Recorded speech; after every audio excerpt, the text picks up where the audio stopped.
Hey, good afternoon, everyone. Thank you for coming. The room that we had booked has a water leak.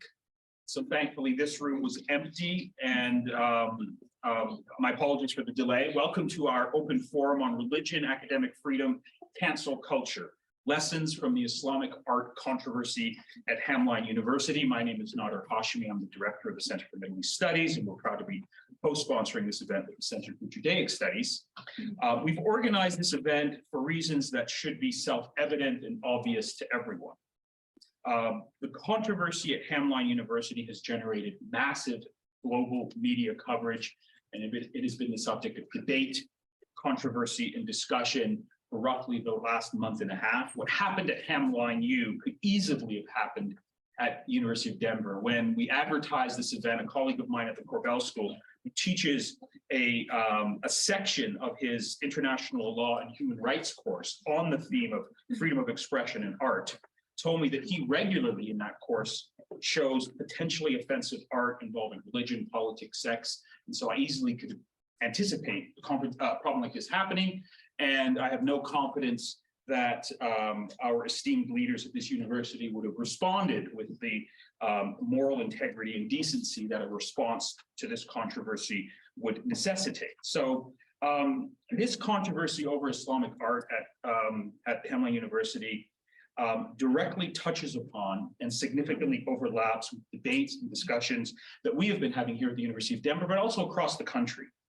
Debates that revolve around the following topics: DEI, diversity, equity, inclusion. How do we protect our students from harm? Debates around academic freedom, freedom of expression and its limits, censorship, art, and representation. Who gets to speak for a particular religious or ethnic community? Democracy versus authoritarianism, community relations with university institutions, debates around cancel culture, religion and politics, and the problem of rising anti-Semitism and existing Islamophobia, anti-Black racism, transphobia, etc. So this topic deeply resonates for me, and I suspect for many of my colleagues on this panel, because all of us who are here today as discussants, teach in areas that are highly sensitive. We discuss topics that are directly related to core identity questions that many of our students and their families hold near and near. And so finally, we've organized this forum because the official motto of the University of Denver is that we are a great private university dedicated to the public good. And as an educational institution, we're emboldened by an ethos that is deeply grounded in civic participation and engagement. So I can't think of a topic that's more relevant to advancing the public good from a university perspective than this particular topic. And it really would be irresponsible of us if we didn't organize at least one event to try and deal with this issue and grapple with the topic. So the goal today is really to collectively try and think through this particular topic, deal with the competing ethical and moral claims that this topic has generated. And we want to do so with as much sensitivity and respect as possible. And to help me accomplish this task are three of my distinguished University of Denver colleagues. Micheline Yishai is a political theorist, a scholar of human rights, and a full professor at the Joseph Korbel School. Adam Rovner is an associate professor and director of the Center for Judaic Studies with an expertise in comparative literature, Holocaust literature, Hebrew literature. And Andrea Stanton is senior associate dean in the College of Arts, Humanities, and Social Sciences, as well as a associate professor of Islamic Studies in our Department of Religion. So we are going to sort of have a public conversation, and then we're going to, at some point, turn it over to you to hear what the audience has to say. And in anticipation of this event, I've asked my colleagues to sort of think about one initial broad question and to prepare sort of a response, roughly 5 to 7 minutes. They have the option of coming up here at the podium and speaking. And then after everyone has given their initial response to my broad question, we're gonna have a conversation among us, a public conversation. So the question I've asked them to ruminate on and reflect upon and discuss in their introductory sort of statement on this event is the following: what are the key themes, tensions, and competing moral claims, and more broadly, the lessons that should emerge from this controversy at Hamline University that all of us should be thinking about? What stands out to you as being most important in this debate? So I'll turn the floor over to Micheline Yishai, and then we'll go down the list. Well, thank you so much, Nada Hashemi, for organizing an important topic. You give us 5 to 10 minutes. If I speak too fast, none of you will understand me, so forgive me if I just stretch a little bit. So 3 points that are really important to draw from what happened in Hamline. The first was that there was a group of students, a Muslim group of students, which was offended by the portrait of the Prophet Muhammad. A second issue was the protections of academic freedom, which led to the firing of Dr. Lopez, who was teaching that course. A third one is really what is appropriate teaching settings and what should be expected in the classroom. So I'm going to take those 3 points, but briefly, I would like to review a little bit what constitute offense and from a legal standpoint, and then we'll just move on and take it at the university level and academic level. So we know that if we draw from Brandenburg versus Ohio, the Supreme Court has ruled that even hate speech advocate illegal conduct is protected under the First Amendment unless hate speech is likely to incite imminent lawless action. So that is a very high bar for university, but nonetheless, this is sort of, there is no right to be offended from a legal perspective. Having said that, university has a responsibility to protect minority from hate speech at all costs. And I think that that's one thing that all of us in the panel are very much intended to show. At least I would like to speak for myself, and I know that that's the case for the other panelists. So while protection is extremely important for this minority, now the question is, where do we find the language to protect this minority against hate speech? It's interesting to know that the United Nations Strategy and Plan of Action provides some clarifying language as to what hate speech mean. And here I'm going to just sort of shorten that language, which is any kind of communication, speech, writing, that attacks or use pejorative, discriminatory language with reference to a person's or a group on the basis of who they are. So that's just sort of started with that statement, which is a bit longer, but I start with that. Having said that, the right for protections of minority groups, as much as important as it is, it's not absolute and it's not unconditional for the following reason.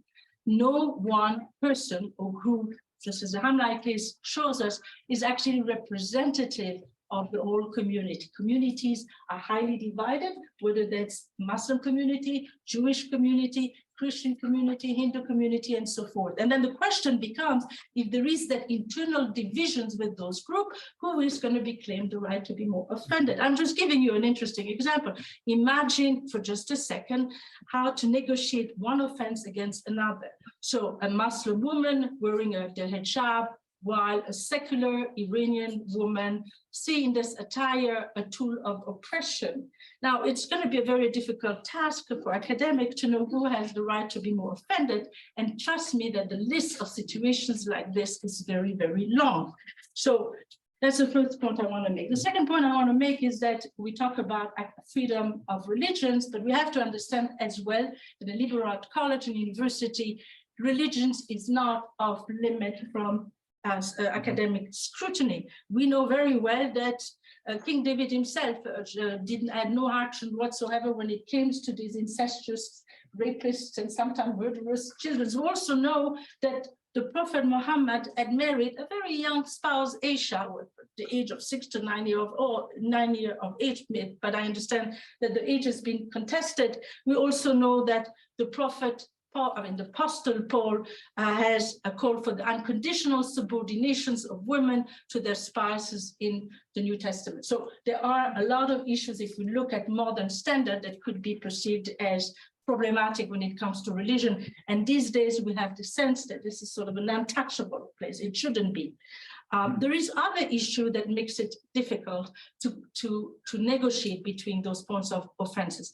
Just briefly, a complicated case is the effort on the right and the left to confuse both hatreds of Jews with the hatred of Israel. We know that on the right, there are a lot of claim and fear of the great replacement theory, meaning that foreigners, Jews and others are going to take over, and that will be supported by this Jewish conspiracy with Soros as its main backer. But we have also a similar problem on the left.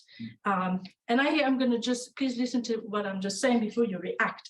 I will suggest that the boycott, divestment, investment, the BDS, against the Israeli government as legitimate argument as to challenge the Israeli occupations in the West Bank.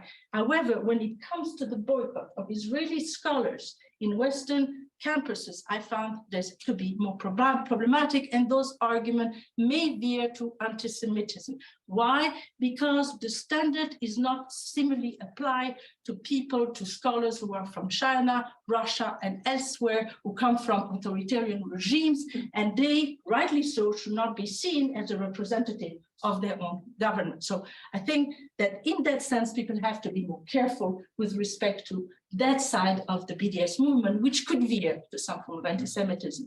Now, there are equally similar problems for the Islamic group. On the one hand, we have rampant Islamophobia in this country that was, prompted certainly by 9/11 and also by populist regime. At the same time, there are certain groups within Islam that have hijacked Islam, whether it's ISIS and other group. And so what does an academic needs to do? On the one hand, he or she does not want to show a leniency to any of the Islamophobic sentiment that are there, but at the same time, one should not be feeling that those who have hijacked in a fanatic way religious aspirations and done so against human rights principles should be left off the hook.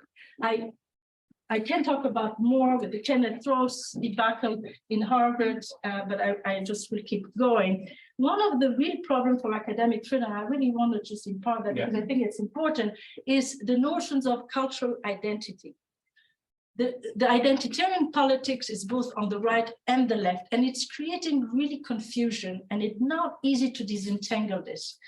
For the right, we know there is this sentiment that Western civilization or Judeo-Christian cultures is supreme and need to be defended at all costs against foreigners or any other spoilers. On the left, we also know there is an identitarian left that is ready to debunk, deconstruct, decolonize pretty much everything. Nothing is worth keeping from the past. Aristotle, Jefferson, and Kant, with others, are crucified as heretic in auto da fe, and that is a real problem with our system of education as well. The notion of cultural sensitivity has been put so much so that we are with the situations where in some of my class students said, there's certain thing I cannot say about a particular group of people because it's not part of my cultures. But at the same time, being a human rights professor, I know well too well that if those violations of human rights in the global south are not brought to the attention, then those people are pretty much left on their own because their states are not going to be defending them, and the only people who can defend them are outsider champions of those rights. So just making clear that this is a problem on both sides. The problem both on the left and on the right is that identity is a very unclear concept. On the one hand, it gives some level of emancipation for groups that have been ostracized, marginalized, and that is a good thing. On the other hand, it's also used as a source of repression for people who actually think that their culture is not seen as equally important. So it has both sides of the coin that needs to be taken into account. I have so much more to say, but I will end with that one point. It sometimes feels that academia or classrooms have turned into a media show. By that, I mean that truths suffer when there is lack of deeper inquiries, and those inquiries are suspended by offensive reactions or by the champions of either political incorrectness and correctness. Academia start looking like an area venue for people who could do quick sound bites, unreflective actions, pitting pros and cons, and places where people just relish in these ghettoized echo chambers. What I understand to be academic, and I don't know what my other colleagues will suggest on this, is that we have to bring people, to take students through some unfamiliar, uncomfortable, intellectual twists and turns. It can only, that's what I believe, create safe zone for unsafe topic by pursuing slow, probing of truly pluralist discourses. Academic argument take time. You have to go one way, you have to go the other way, and this is important. Those are academic freedoms that are not just there to protect faculty who try to navigate those contentious moral arguments, but are also important for students who need to have a safe zone to talk about unsafe issues. Even if those views are not really the one they believe in, it is important intellectually to know that there is that space for adventurous ideas, for musing with ideas that are not exactly one's position. And here I'm going to end with Voltaire, who are really just close to my heart, because he was this French philosopher who was ready to fight and die for ideas he did not believe in, because he wanted to fight with all his strengths about fanatism, which he says is to superstition what delirium is to fever and fury to anger. And in that sense, I want to close by saying that our role in academia, both on the student level and the faculty level, is to make sure that sound, plausible arguments are not surrendered to this type of fury and anger. Thank you.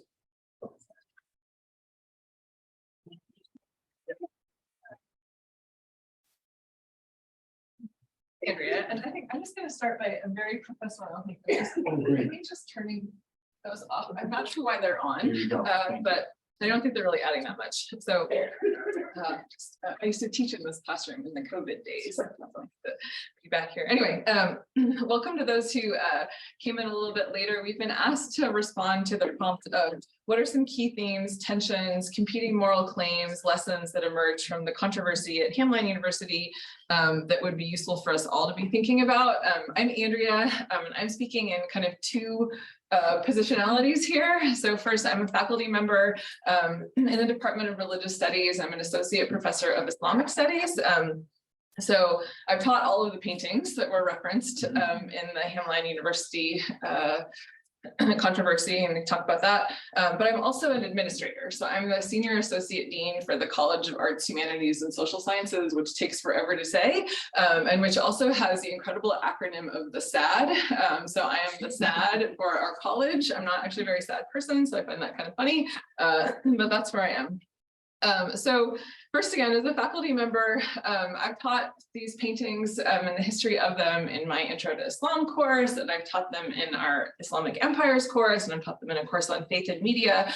So I've taught them in multiple courses over the years, undergraduate and graduate. And I think that from a scholarly perspective, and I talk about more of that, sharing the history of pious and faithful visual representations of the prophet is important to teach in religious studies and in history courses, along with the context, which hasn't ever come up in any of the things that I've seen about this, of the story of why some Muslims moved away from these kinds of representations. I think the way that, and I can talk about this in more detail, the way that's presented is often it's just kind of how it is, and there's no rationality to it, but there's a much more useful story to understand beyond that.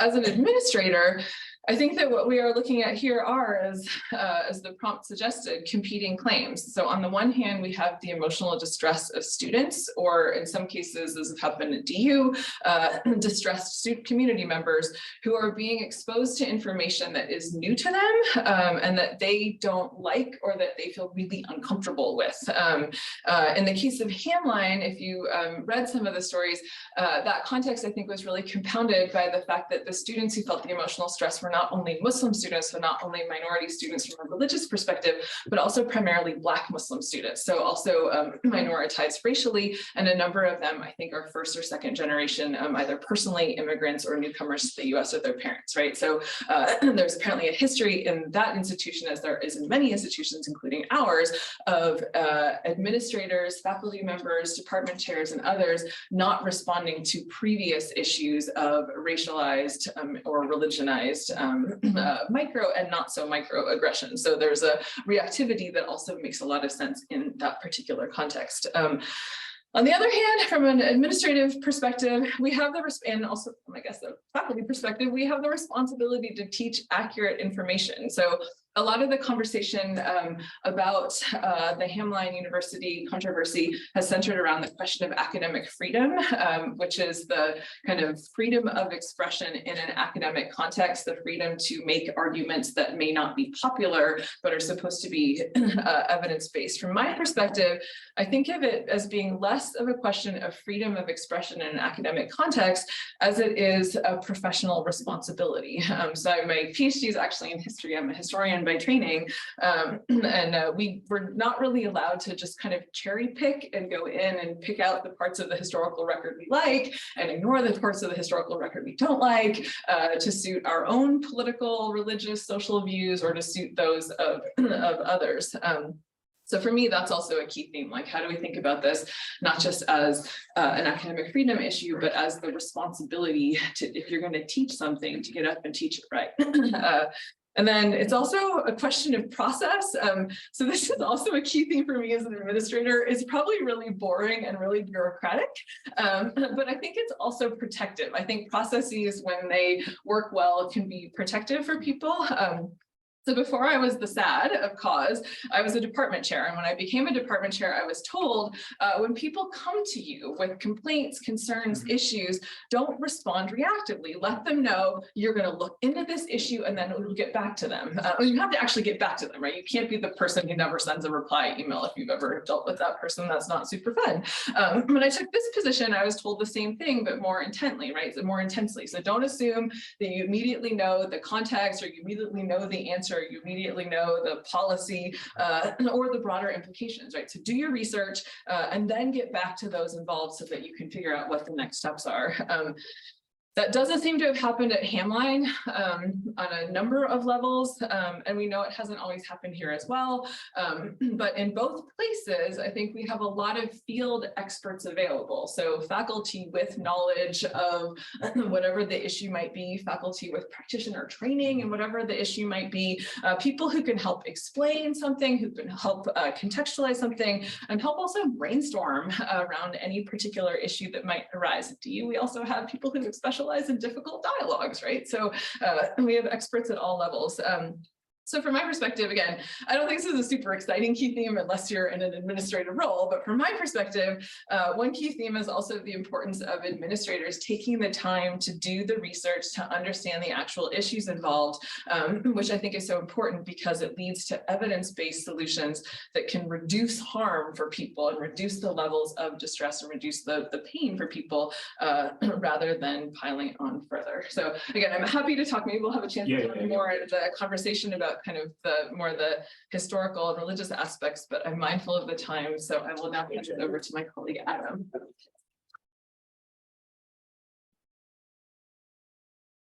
I told Adam I feel like we're sitting at the kids' table over here.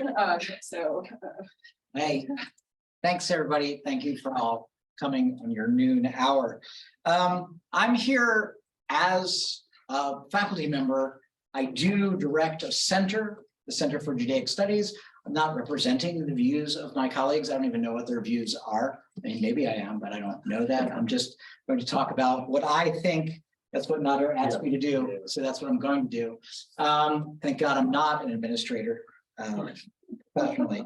I'm an unrepentant maximalist when it comes to academic freedom and free speech in general. So that is going to be the position that I'm going to take. I do recognize that as someone who is committed, or those of us who are committed to a progressive politics, to a progressive ethics, that we are those people who recognize the essential humanity in the person that we're dealing with, and we want to treat those people, everyone we come in contact with, as fairly as possible, and that in a classroom setting, and even in an interpersonal setting that's not in the classroom, we want to avoid compounding disadvantage and harm by using words, by doing things, words, deeds that are reasonably expected to cause harm or distress to that person. However, I also think that sometimes that is unavoidable, and because of different people's dynamics, how they operate, how they act, who they are, that it can't always be the case. Not everyone gets along with everyone else in DU, let alone in the world, probably in your dorms and among your friends even have fights, don't get along with other people, rub each other the wrong way. That's just the way it is. It's interesting to me from an intellectual history point of view and just a historical point of view, how in the 1960s, the radical and progressive groups sought to break down the university's hold of what is called in legal language in loco parentis. That is, the university claimed that it had a duty to protect its students in loco parentis, acting as the parents of that student. Under those guises, for example, men and women were not allowed to live in the same dorm or even visit in each other's dorms after certain hours or with doors closed. That was actually a major thrust of protests at Berkeley in the glorious so-called 60s. Today's students who are progressive and maybe even on the radical side actually want to make the university function in loco parentis. I don't understand why that has come about. I suppose it has come about because of a general Western extension of childhood. However, I don't treat my students like children, and I also don't treat my child like a student, although she might argue about that. So I think that's something to bear in mind. I don't believe that the university has a legal or ethical obligation to act in place of your parents. I certainly do not, nor do I want to. You probably already have enough parents, no matter who you are. I think that the salient lessons from the Hamline controversy are one, that censorship is actually probably the most offensive things to many academics, over and above whatever offense is given by trampling on people's religious or minority sensitivities. I think that we've learned the lesson that reactivity is terrible, and that when you only act from a reactive place and not from the buzzword a proactive place, when you don't try to work to better integrate different groups who have been historically marginalized into your university fabric, you are bound to be on the bad end of things when a controversy erupts. I think the other thing is a lesson about communication. I don't, not to be shocked by anything, I am Jewish, and I recognize that there are certain jokes that I can tell that a friend of mine who is not Jewish probably cannot tell. Communications theory of humor in those ways recognize there are certain things in certain circumstances, certain frames of social reference that one person can say that another person can't say, right? So you may love Chris Rock's humor. You should probably, if you're white, not bring Chris Rock into your classroom. That's probably going to end very, very poorly. So that is an awareness, being aware of context. I think that sometimes if you are not of the perceived, aggrieved, historically marginalized group, and you are teaching material that is going to potentially disrupt those feelings, one must be aware of that. Possibly this teacher was, possibly she was not. I don't really know. I've read the articles that Nader forwarded to me. I thought that was interesting. Another lesson we learned is that we are not living in an age of nuance. People do not like nuance. That's what Michelin was talking about, of the echo chamber and social media. I, for example, believe that I cultivate in my classes, and I think most of my students would agree, that I cultivate a true, honest, free, and open exchange of ideas. Sometimes that means putting myself at risk in order for them to put themselves at risk. I do not conduct my class like a human resources orientation meeting, because I think that that would be deadening and preposterous. And I actually warn on every one of my syllabi, and I tell all my students on the first day, if you are someone who is easily offended, you should definitely seek an alternative class, because I guarantee that in every class I teach, somebody will be offended by something. Offense is not a legally protected category, nor do I think it can be, nor do I think it is coherent to even attempt to make it one. What I mean by that is, I am offended by all sorts of things that you are probably not offended by. Partially that's a result of my context or my identity or my minoritized perspective. I don't think we need to protect, for example, the sensitivities of KKK members by discussing African-American literature in the classroom. they may be offended. Should we protect their right to not be offended? Should we protect those who are opposed to Jewish literature because they're anti-Semites? Should we protect them from being exposed to Jewish points of view? More to the point, because I teach Israel-related topics, should I protect extremely sensitive members of a pro-Israel community, whether they're Jewish or not, from discussions of the Nakba, which in Arabic means the expulsion, the destruction, the catastrophe that Palestinians perceive? Should I not talk about that? Because that disrupts my more conservative pro-Israel students. Obviously, I don't think that is the case. So I think that it is incoherent to try to do that. However, what is the case and what is protected is discrimination and prejudice and the unequaling of a playing field. That's protected under Title IX. Title IX has its own problems, and we need to be aware of that.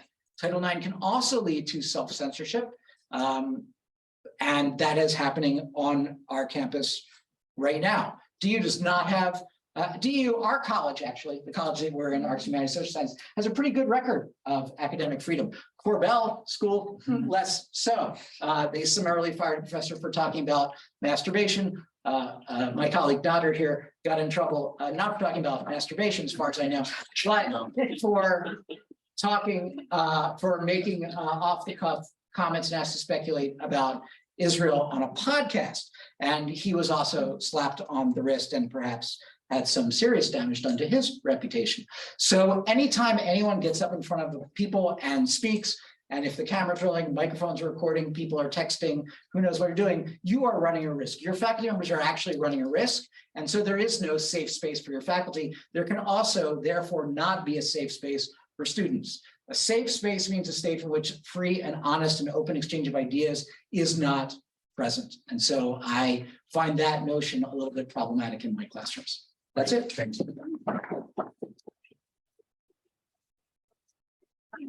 Okay, so I'm going to begin the conversation here by just zeroing in and getting my colleagues here to sort of reflect more on one of the big tensions that is at the core of this Hamline University controversy, and that is the tension between, or perceived tension between, academic freedom and equity. So the Hamline University faculty, in the context of the debate that took place, issued the following statement: "We, the faculty of Hamline University, stand for both academic freedom and the education of all students. We affirm both academic freedom and our responsibility to foster an inclusive learning community. Importantly, these values neither contradict nor supersede each other." But sometimes they do.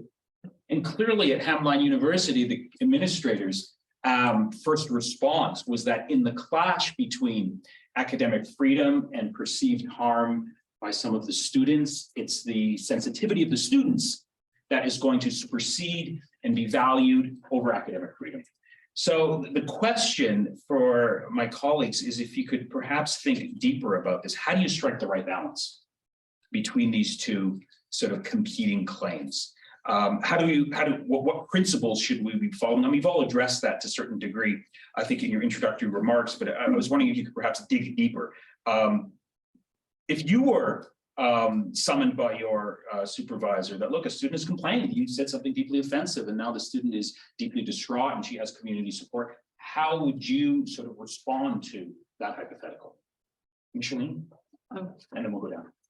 Okay, well, I think that there is not a code in the university which always call for students who have any issue whatsoever to come and speak to the professor. I think that I remember the millions of times I went to speak to my own teachers because I was not in agreement with them. In fact, they pushed me to go to the library and to learn, and I learned a lot more because they were sometimes right, sometimes wrong, but I had to learn as a result of it. So I think that connections, that first immediate connections is important. There's a climate of fear that I don't know where it comes from. It is probably come from that sense of offense that there would be retaliatory measures when a person seek that personal connections with the teacher, but the best connections are with teachers. And I think students should not fear that. So that's the number one I would say. As to how you navigate those arguments, it depends on the classes, and each of us have different classes. Right. when you teach contentious argument, in order not to create or perpetuate echo chamber, I think it's a responsibility to make sure that different arguments are represented in the classroom. Often when I teach my courses on human rights, people sort of agree about the same issue. So you have almost to invent the opposite argument. Otherwise, everybody just smile and agree, and then you just simply leave the room. So you need to have debate. Sometimes you have to have debates that you yourself don't believe in, but you have to make it credible enough so students will just engage with that. So the debating style, the legal school is very much doing that a lot. I like to use that a lot as a way of making sure that students have the capacity to expose their own thinking in light of opposite position often. And I think that Adam was mentioning that you have to just really learn not to let your own personal feeling get into this. It's not easy because you might actually find that certain things that you say about certain position that you yourself find offensive, but we have sort of trained and we become more seasoned to say things we don't believe in just simply because we know it's important for the student to confront those ideas. So I think that that's another part of academic freedom that is important. Is it's just really create that safe zone for the unsafe argument. And so that's what I do. Let me put Andrea a little bit on the spot here, because she's both a professor and an administrator, and you've taught these paintings in the class. So how did you navigate this? I'm just wondering, did you give students an advance warning that this could be potentially offensive? Oh, yeah. Did you get any complaints? How did you navigate the broad? No, I mean, so I can actually answer your specific question about, what happens when students come up. Like, it's actually typically parents, not students directly, are the ones that I get, right? They go to the chancellor and then they come back. Yeah. Somehow they like follow down a little marble path and they get to me, and then a colleague of mine. Yeah. But I think from my perspective, I do think, again, for me, this is also a lot about teaching accurate information versus not accurate information. Your KKK example is a little interesting, but I do think there's a corollary, right? So for people who teach the United States history, we don't say, oh, well, we're just not going to teach the Civil War because there's a whole chunk of folks who've been taught that it wasn't about enslavement, it was about states' rights, because that would be inaccurate information. But I went to a liberal arts college as an undergrad, and one of the conversations that happened there was about uncomfortable learning, that there's a distinction between learning that might be discomforting versus learning that is you are either hypothetically indoctrination, although I think that's hard to indoctrinate people, or providing incorrect information. And so I think generally speaking, there's that, but personally, no, I haven't had pushback. I also wonder whether I was thinking about when was the last time I taught this stuff. It was 2019. And so I do think that there's, again, I think the specific context is very different and matters a lot. But I think in the case of how do we handle this structurally, again, like a lot of the student complaints actually in distinction to Micheline's experience, which was going directly to the faculty member and having a conversation with them. A lot of the times that the complaints that reach me, again, they come, sometimes they're not even cause students, right? Like somebody's parent looks online and finds our dean, or they find the chancellor, so they send an email to them directly, and then it gets kind of directed back down to the relevant college, and then we look into it, right? Like we do our research, and sometimes it turns out that students like to vent to their parents, which is fine. I vent to my parents, and so the story is kind of there, but it's not entirely there. Sometimes there's something that is worth having a conversation about with the faculty member, but and yeah, complaints can come on a whole. But what do you say exactly to the parents who complain when they say, look, you've offended my student, you've offended my community? What's the response? I think it depends on the context, right? So again, I think there's there's the distinction between this makes us uncomfortable because this is different than what we believe. I mean, as someone who teaches Islamic studies, right? Like I've also had, in this case, more conversations with students than their parents, but parents who for various religious reasons don't want their students studying Islam, and certainly don't want their children to go to a mosque. We have site visits as a required part of it, and they're very, very uncomfortable with that, that just being in somebody else's religious space might be harmful to their child, right? It's out of love. We're talking about it, the net impact is a little restrictive, but it's out of love. So I think that's also sometimes the conversation, right? Like we appreciate that it was, this is a position of love, and also this is, you were brave enough to send your kid here and your kid was brave enough to want to come. Okay, Adam, So you want me to answer what? how do you navigate the tension between sort of academic freedom and sort of claims of equity? I mean, take, if you were in the classroom or someone came and sort of complained to your dean, look, you've crossed the line here. I mean, how would you respond as a professor? To the student? If the To the student or to your boss, to the If dean? the Yeah. student approached me, I would be very, very, I think patient and want to understand Yeah. how I hurt that individual's Right. feelings. I would want to understand where they're coming from Right. and what they're doing. I really want to be one-on-one with that student and try Yeah. to get a sense of the issues. Yeah, If they complain to the dean, I'd be wholly unrepentant and obnoxious. right. But those are two different. Yeah, into conversation. Yeah. Yeah. Yeah, and I think that, that's what I would do, but because I believe in creating. That dynamic. I know every single student in every one of my classes in every single quarter. Our classes are small enough. I know something about every single student in every one of my classes in every single quarter, and they usually know something about me. Mhm. Now, they may not feel comfortable approaching me, Mhm. but understand that, Mhm. right? Many do. Mhm. That's great. I haven't actually had any problem in 14 years. I think our undergraduates are phenomenal. Mhm. I think that they are remarkably adept at dealing with these issues. I think that they're way more nuanced than they're given credit for. And I think they want to learn. I think they want to know stuff. I think they want to have difficult conversations. Mhm. I think they want to be dealt with honestly Mhm. and directly. Mhm. That's what I try to do. Great. Yeah. I was really, touched by, because I was thinking the same thought, Adam, when you were talking about how in many ways there's been a sort of almost 180-degree shift in our culture from the 1960s over, what's acceptable on university campuses. I mean, that's, I think, an important observation that I've seen myself. And I think it does have particular consequences for faculty members who are trying to teach, because now there is this, higher authority that's going to try and supervise us in ways that I think puts us in a difficult position.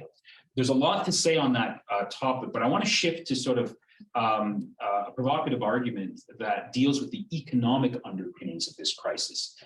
Someone who I know, Sahar Aziz, wrote this opinion essay on the conflict in Hamline University that I thought made a unique contribution to this debate. I just want to quote from part of the article and get the panel to comment on it. So she argued in her essay, which is online, and you can email me if you want to read the whole thing, that this alleged controversy between academic freedom and equity misses the point. That there's something deeper going on here that has to do with structural conditions related to economic concerns. And she writes, the real problem here is the commercialization of higher education to the detriments of student and faculty alike. The current generation of students views universities as vendors who they pay to keep them satisfied. University administrators oblige by providing upscale dorms, elaborate food courts, and state-of-the-art recreation centers. Students' demand to be fully satisfied now extends into the classroom. And as a result, professors are increasingly confronted by administrators responding to student complaints about workload, teaching style, assigned content, class discussions, or other matters that should be fully within the professor's discretion. If the university is no different than a company that provides a consumer product, tuition-paying students unsurprisingly feel entitled to tell professors how and what to teach. To what extent is that, I think, a factor in this debate, either at Hamline University or even at my university, because I can sort of draw parallels to sort of what I've experienced. This is unique, perhaps, to private universities who are competing for, a marketplace. Tuitions are going up. There's a competition, and so the argument here, I think, in my understanding of it, is that university administrators are in many ways incentivized to sort of defer to the side of student complaints at the expense of academic freedom. Is there any merit to that argument? Adam, you want to take it, and then we'll come back this way. Look, I don't know. I mean, I suppose there's merit. My experience is here in another university before I came here. Yeah. That was 14 years ago. Of also a private university. I've never had anyone scrutinize my syllabi. Right. I've never had anyone try to intervene in what I teach or how I teach. I think that's the way it should be, to the extent that I fulfill certain obligations of reporting facts accurately. Certainly in terms of literature, that's what I teach. There's a lot more interpretation involved. And facts are very stubborn, interpretation is very slippery. And so that is often the issue. I, again, don't necessarily see a conflict between equity and censorship. I don't think that's the right way to approach it. I think that there may be a lack of clarity about what equity means. I certainly am not sure what it means. I know it's used a lot, and I think that it's worthwhile interrogating those terms. As far as the neoliberal university goes, yeah, I mean, it's a business. Of course, it's a business. We're in the business of education. People feel entitled to demand all kinds of things from businesses and professors. I think that one of the jobs of a good university administration is to recognize that, not pretend it doesn't exist, but also to protect the autonomy of the professors, so long as they're doing adhering to some professional standards. And that is done through peer review of their work. That is done through the way that tenure and promotion are handled by going to outside institutions. So there is a way in which that is already present in the university and should already protect faculty members. Okay, Andrea, any thoughts on Sahara? Yeah, so she actually came and spoke at the law school in 2017. She was great. I brought my Islam in the US course to hear her, and they thought she was fantastic. But I really didn't like this article. I think it has a very, students are not the enemy, faculty are not the enemy, some few administrators are not the enemy. I really don't like that hostile presentation of students. I don't think it's accurate. I mean, to someone's point about the academic world now becoming a world of sound bites, like that to me was a very soundbite argument. I do think we recognize that education is expensive, right? I mean, I think that I and many of my colleagues spend a lot of time thinking about the ethics of, and if anything, are just concerned all the time about, are we giving students enough? Are we giving our undergrads enough? Are we giving our grad students enough of ourselves, of our time, of our of what we know? Because we're aware that this is such a, whatever institution you're at, this is a massive investment in time as well as money. So I think people care about that. But at DU, I think 80 to 85% of our students are on financial aid. So it's not. I mean, and I would assume Hamline is somewhat similar. So I don't love that argument. I think it kind of takes a pretty complicated situation and turns it into this very simplistic, like us against them. But I do think as an important thing to think about, which I don't, someone mentions it, but I'm not sure it's in her piece, is the hierarchy of job statuses. The faculty member in this case was a one course. She was hired as an adjunct, so she was teaching one course. So she didn't have a full-time position, didn't have a tenure line position, didn't have a tenured position. And so from an institutional perspective, her hiring, her status as an employee, she was much more expendable and much easier to move along than someone in a full-time position. And I think that stuff is a little more kind of inside baseball on the university side, but I think that's the stuff that those of us who are in tenured positions on the faculty side are the most protected. And those of our colleagues who are teaching one course at a time are the least structurally the least protected. And I think that's more of a okay, good. Micheline, the structural economic conditions of debates on academic freedom. Very much there. I have not read the article, unfortunately, but I'm just going to react to the statements that you made. So we have an institution, academic institutions like the university, sort of a bit medieval in a way, because we have to get tenure, we are vetted, we are just writing, we have our peer review, we have outside to review, and then we just finally, after being vetted after all those years, we finally can open our mouths and not being feared to be fired. That takes a long time, and that is not just sort of whatever you said is reactive. People have read what we wrote, probed what we wrote. We have gone through Grindr. It's not a simple process. It is medieval in the sense, but a good thing in a way, because then we have academic free tenure, we have tenure, and we can just speak our mind without fearing that we would be fired the next day. Mhm. Having said that, this institution is we are in a marketplace, of course. I mean, Marx was saying that even China would be, the mural of China would crumble finally, and he wrote that 150 years ago. I think the university murals have crumbled a long time ago, because when we're thinking about the fact that we have to constantly be careful about not just what we say, but how we attract students, how to brand our classes, how to make them very sexy. How many times I was told to change my course epistemology because people could not say it. Just find another word that is more sexy and more attractive. Mhm. This is such a complicated word, and I refuse because I want to have those students who actually don't care and would still come to my class, and even if it shrinks to the pool of the students. And again, we are told that our PhD students have to write marketable dissertation. What does marketable mean? It means that another institutions will find it attractive enough according to the market norms, which keep changing very fast. So yes, university are porous, are very influenced by donors. I mean, the cases of Kenneth Roth cases, who is an I admire him just greatly as a former director of the Human Rights Watch. He has criticized Israel, but at the same time he had criticized Hamas and Gaza. People have just read a little bit more HWR. Again, donors were able to make the type of influence. So we cannot say that the market is not very present. It's constantly there. We have to teach students for their career. And then the career has quite changed since the pandemic, but we never talk about how the career will be changing. We only take, there is careers out there. We're going to train you for the career that won't be there when you get out. So there is no deep reflection. There is always catering student for whatever we think they will make them happy consumer. So I would take even a stronger position than you do by saying that is unfortunately our pushback is not always heard well enough because of the pressure that administrators have. Okay, so let's turn it over to the audience now. You've been sitting patiently. I suspect people have thoughts that they want to share. Just go ahead. I'll just, and keep it short. And if you want to introduce yourself, that's fine. If you don't want to, that's fine as well. It's an art historian, right? And this is not surprising to me at all. I deal with this all the time. We've always had Crystal Tillery.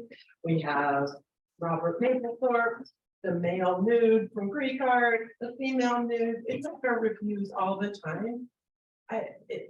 There's something material about visual things, or the church, or the mosque, or wherever you take your students. I'd love to hear some conversation about that. I mean, it's an art historian, and this happens all the time on a regular cycle with art history. And I'm the chair of art history. That's So it's inherently controversial by its nature. and you talked about words in your question earlier, but it wasn't words, it was the visual image that people react to. It's also interesting. I mean, it's so in religious studies too. I mean, I think probably well, maybe some business analytics may not have the same, Controversy. Well, the same, there probably are controversies, but not the same kind of like belief and commitment. But we have that, right? I was thinking about this, like they're not really Islam focused, but every year regularly, my colleagues that teach Christianity have to remind people that they're not Christians, Catholics. Everybody's Christian, and then Catholics are a subset, Protestants are a subset, Orthodox are a subset, but that's really eye-opening to people. Others, don't want to hear about Mary, want to hear more about Mary, are shocked to find out that the word immaculate conception does not mean that Mary was a virgin, not contesting that she was, just that it means something else, right? So, but yeah, so there's the received belief, right? Like you don't have to be an expert in your own religious or cultural tradition to be part to have that tradition be very meaningful to you, and it can be really surprising to see that represented in words or in history or in those really difficult visuals or naked people in sculpture. Okay. Anyone? Yeah, Jonathan. Yeah, a comment and a question that's coupled with a comment also, sorry. The first is on the conversation of loco parentis. I think it's because we conceptualize our very government as an institution through which we should be addressing systematic harm. And that from a liberal perspective, that is the role of an institution, is to mitigate those sorts of things. And so that conception of government is then applied to any kind of institution, including a university. But then the question is, here's a theoretical lesson learned, and what do you think about it? So when DEI affirming actions are taken upon an unreasoned or a misinformed basis, it can actually wind up causing harm to the very community that it's trying to protect. So in this case, you have this young Muslim woman student who has now become the immense target for all of the outrage about this controversy. And she's received hate speech online and death threats online and so on. And so we had this DEI affirming action where they said this is undeniably and inarguably Islamophobic, when actually there's a very strong argument that it's that opposite of it, that it's Islamophilic. And that when that decision was made on this unreasoned basis, it created the conditions to cause more harm. Yeah, I mean, I think one of the key takeaways from my perspective is that the administrators at Hamline University really messed up. There was no process, there was no thinking through what the implications of their impulsive reaction would be, which is why right now, if you're following the story, the faculty at Hamline have revolted and they're calling for the president's resignation over how this has just tarnished the reputation of the school and caused all of these unintended consequences for students and for faculty and the reputation of the school. Anyone want to comment on any of this? Or should we go to the next question? From an administrative perspective, Yeah. yeah, I totally agree. I mean, there wasn't a lot of process, and the terrible thing is, right, like, I think all these actions were taken with good intent, right? Yeah. With the intent to be supportive of students, to be Yeah. supportive of the faculty member, to be supportive of the importance of educating people, right, depending on the particular person who is involved. And also in all of this, the president of Hamline is a Black woman. Do you know how many Black women we have as presidents of universities across the United States? Not very many, but I suspect that she might be the easy target for the Board of Trustees to remove in the next, probably not right now, but in the next 9 months. And that's also crummy, so much intent to support students and support a colleague, and it's ended up, I think it will end up very poorly for a lot of people who will be casualties of this. Yeah. Next question. Comment? Yes. I'm curious. Well, first, thank you all for speaking for us on an important topic. I'm curious what you think about speakers coming to campus from varying perspectives. In my undergraduate experience, there were a lot of protests against Richard Spencer coming to campus with white supremacists, and whether this whole conversation changes between public and private universities. Yeah, I mean, that's a great question. What are the limits of freedom of expression on campus? You know, where do we draw the line where, X person cannot or should not speak on campus? How do you, Adam, you want to take that? Not really. I just saw you nodding, so No, I I was affirming your thoughts. I think there is a difference between public and private, absolutely. What is the difference though? I don't see the apparent difference between Well, institutions. the public institution is typically receiving some state budget. Okay, so how does that affect freedom of expression debates? I think they may have actually a far broader requirement to allow varying perspectives in a Right. private university. Okay, I see. That's what I think. I'm not a legal scholar, Right. because then I'd be making more money. But in a private university, even in a private university, if someone invited someone who I found objectionable because they're a white supremacist, I would absolutely be on the side of those protesting, but absolutely probably also, if Nader wants to invite a white supremacist, I'd be like, you know what, it's his academic freedom to invite a white supremacist. I wouldn't like that he was doing that, but I would, I would defend his ability to do it. At the same time, I would be, probably protesting outside. Mhm. That's how a democracy works, I think. most of the time. We do have structurally, the university put in place, you may or may not know this, I think 4 years ago, a process where if you're having an outside speaker, you do have to go through a kind of vetting process, and the events, you may not. Who that's, Oh, I don't know, comprehensive event services, who knows? But it's, Yeah. there's a form. I mean, you know, all of this ends up being a Understand. form somewhere. Yeah. There's a form, and if you're trying to do an event through 25 Live, you'll see somewhere along the way, Yeah. there's outside speaker and there's additional stuff, and so, yeah. Micheline, how do you handle this? So a personal experience. Yeah. I was asked years ago by the Chancellor Office to moderate at the Newman Center conversations with Nir Barak, who was then mayor of Israel, Mayor, Jerusalem. Jerusalem. This is He small wants to country. be mayor of Jerusalem, and there's a lot of people, hundreds of people who came. And my Palestinian students came to me and I said, Professor Shai, you're a human rights professor. What are you going to do that? How can you do something like that? You like people from the Likud, we know your position. Well, how do you do that? And I said, no, actually, I'm going to have fun with him. Yeah. Allow me. He's going to think I'm a friend. He's going to be surprised. And I had fun with him. So it was a good event. There were some people who had, you know, the flags, you know, whatever, the notes and all that. But I just made a little bit fun of him and it went well.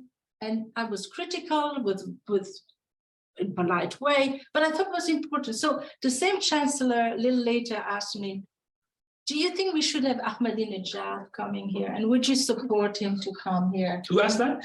The chancellor. Chancellor. okay. The chancellor, not that, another chancellor. Yeah. Would you just support Ahmadinejad coming and just, I said, not only I would support, but I want to be the one who discussed with him, if you were to bring him. Yeah. Yeah, okay, that makes me very libertarian when it comes to Yeah. human rights, but I do not think we can really go to the bottom of issues if we do not have exposure to ideas we don't like. Of course. How do you deal with the harm issue? If you bring Ahmadinejad, you're gonna harm. Ahmadinejad is doing more harm in his country then than he would do it I on wanna keep my- campus. The issues of harm, I want to just bring this. So it may not be that everyone knows who he is. Ahmadinejad, Yeah. So. Oh, yeah. former Prime Minister, President. President of Iran. Yeah. I was asked, I remember, to just discuss also with Bibi Netanyahu, and then I said no to him, but okay, different question. The point is that what is harm? What's happening in society for a lot of people, aggrieved people, is harmful. Yeah. When we talk at the university in classroom about harm, Yeah. doesn't mean that we are harming. We are talking about harm. It's very different than harming. So we use that term so easily in the classroom. This should be a safe space to talk about harm, but not to implicitly, because we're trying to understand harm, Yeah. that we are really harming. So that's sort of the flip side of the argument. So I'm just simply thinking, and I have talked to many thugs in the world, surprise, and I did enjoy having those tough conversations. I don't think we are educating anyone well if we just sugarcoat them, we keep them in bubbles. We have to make them exposed to people they don't like. And I pretty much would not challenge a person I don't like, even if it was, what's the woman in Colorado? I don't particularly know. Yeah, that one. I don't like her at all. And I would enjoy fighting her, enjoy being critical if she were to come.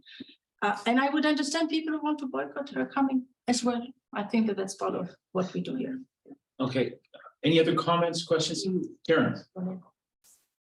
Thank you all for your very insightful, almost disturbing comments.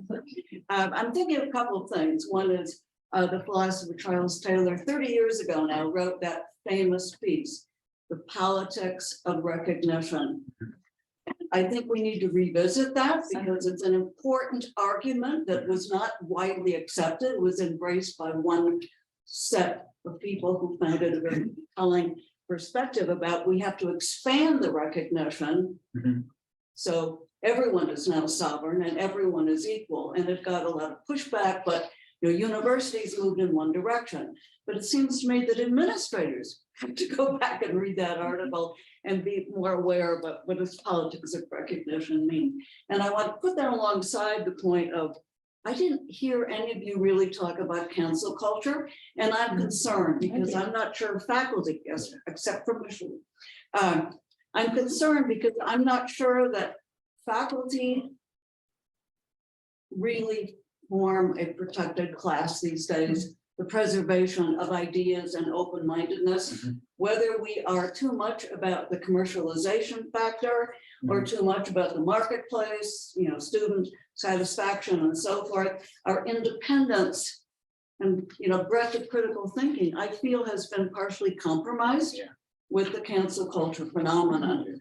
And do you have any resolutions to this? So how do we push back on cancel culture? I mean, I think kind of what Micheline's position is mine. You invite people and you protest. Yeah. People there. I think that's part of a vibrant framework of a society. I don't know that cancel culture. I mean, in other words, are you talking about just not letting people speak and people disrupting classrooms? Are you talking about doxing online? Or what level of cancel culture are we talking about? Okay, I'll give a kind of example here. I don't think there are too many people who voted for Donald Trump who were students here or who faculty members here.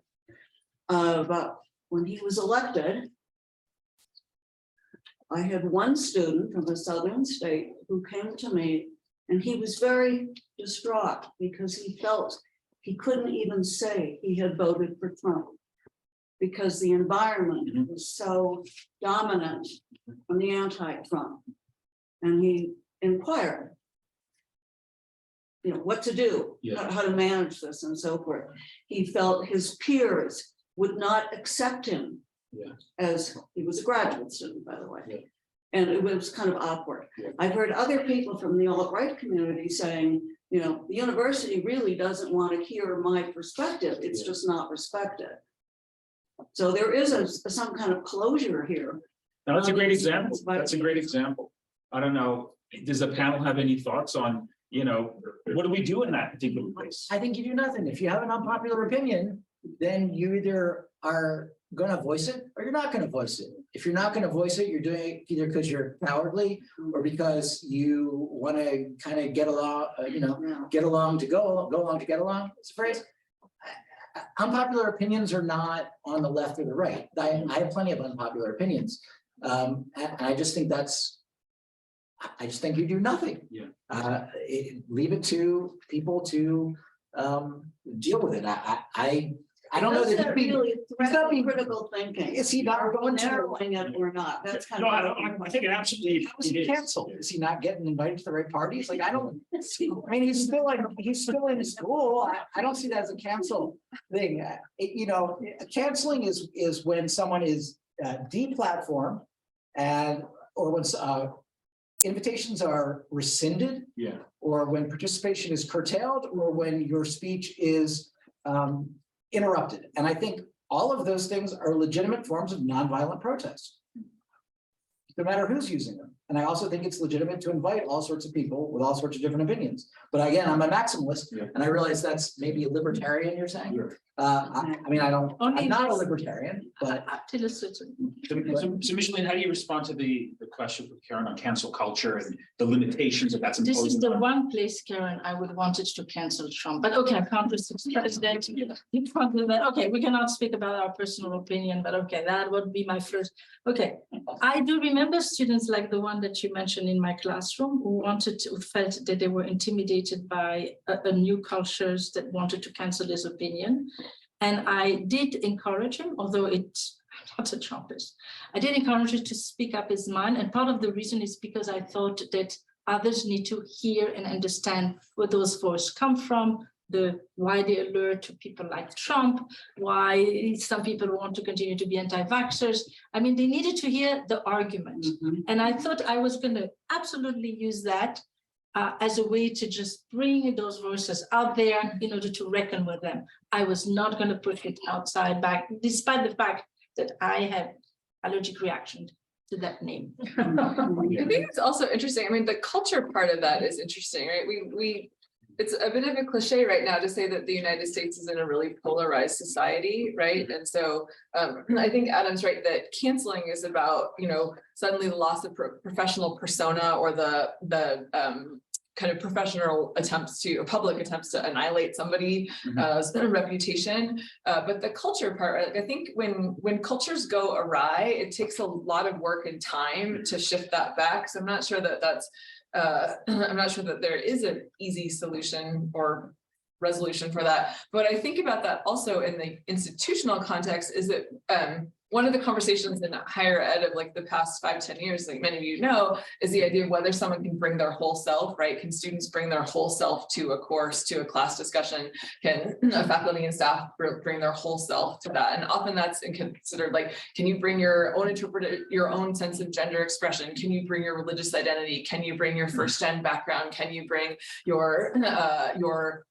knowledge of this, right? Can you bring who you are? Do you feel like you have to shield and hide some of that, protect yourself by hiding some of that? And I'm not sure whether maybe in this case, the example you're referring to might fit into that, and that there are hegemonic cultures, right, within a university institution, in our case, a liberal university institution, as there are particular workplaces. And I wonder if it might be more in that frame than not. But it also makes me think of Adam saying earlier, people who are concerned about institutional protection, whether as employees or as students, and then what that kind of like, again, that kind of like self-shielding or self-censorship might lead to.